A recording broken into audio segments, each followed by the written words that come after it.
Jangan hanya 5.000 orang, 50.000 orang suruh ngerasa. Saya tidak akan minta. Dan silahkan kalau mau ada pihak-pihak yang mau demo silahkan. Jangan dimenang-menang. Kita takut, tidak takut. Terserah. Jangan 50.000. Sama saya saja.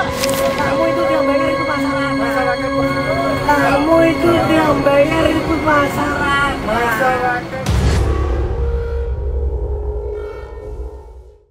Pati meledak, ribuan warga turun ke jalan, kaca kantor pemerintahan pecah, dan semua ini bermula dari satu kebijakan yang bikin rakyat murka.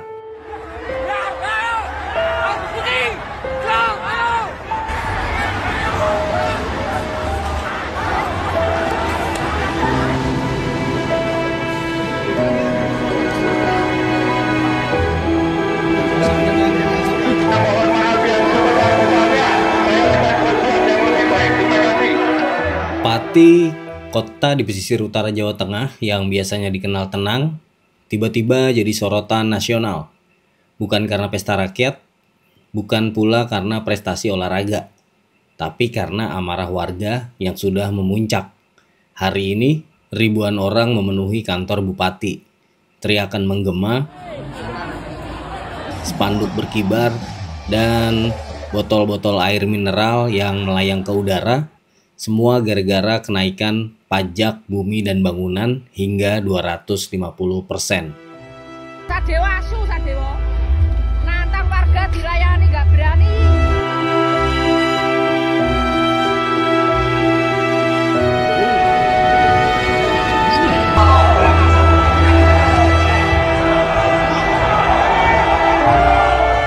Awalnya aksi ini direncanakan damai. Tapi seperti api yang ketemu bensin, situasi meledak, memanas. Kantor DPRD dan kantor bupati jadi sasaran lemparan. Kaca pecah, pot taman tumbang, dan coretan-coretan muncul di dinding. Sebagian orang mulai bertanya-tanya, ini masih protes atau udah jadi kerusuhan?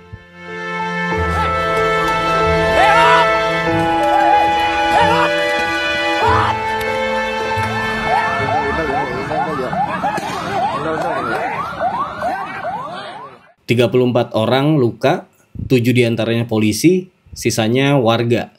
Dan di tengah kabar simpang siur, Polda Jateng menegaskan nggak ada korban jiwa. Rumor kematian hoax. Kata preman arogan dengan legowo aja lah, Pak Sudewo belum layak menjadi Bupati Pati. Belajar dulu ya, belajar dulu menjadi pimpinan wilayah.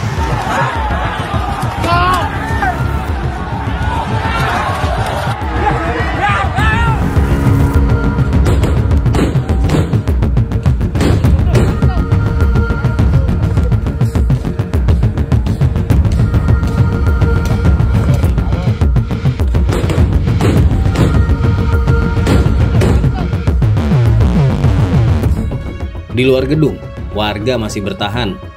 Di dalam gedung, pejabat rapat membahas nasib kota. Bupati Pati tepat pada pukul 13 menit waktu Indonesia bagian barat saya nyatakan dibuka. Pertanyaannya sekarang, apakah suara rakyat akan didengar atau hanya jadi gema yang hilang di balik tembok pemerintahan? Pati hari ini sedang menulis bab baru dalam sejarahnya. Dan seperti biasa, kita akan terus mengawalnya. Karena di negeri ini, antara perjuangan rakyat dan kekuasaan, selalu ada cerita yang perlu diungkap.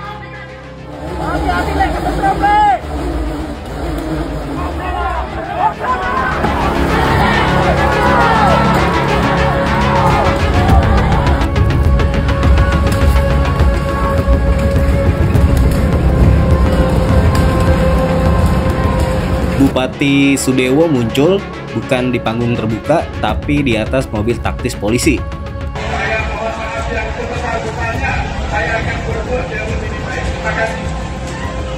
Ia meminta maaf, tapi menegaskan, saya tidak akan mundur. Jabatan ini saya emban secara konstitusional. Hahaha. Tuntutan kan sudah disampaikan tadi. Kalau saya kan dipilih oleh rakyat secara konstitusional dan secara demokratis. Jadi tidak bisa dong saya harus berhenti dengan tuntutan itu. Sementara DPRD, mereka mulai bergerak dengan pansus hak angket.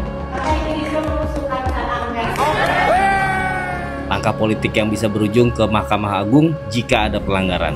Ya itu kan hak angket yang dimiliki oleh DPRD. Jadi saya menghormati hak angket tersebut. Ya kita cari penyelesaian yang baik, yang damai, gitu. Ada itikat baik dari dua pihak.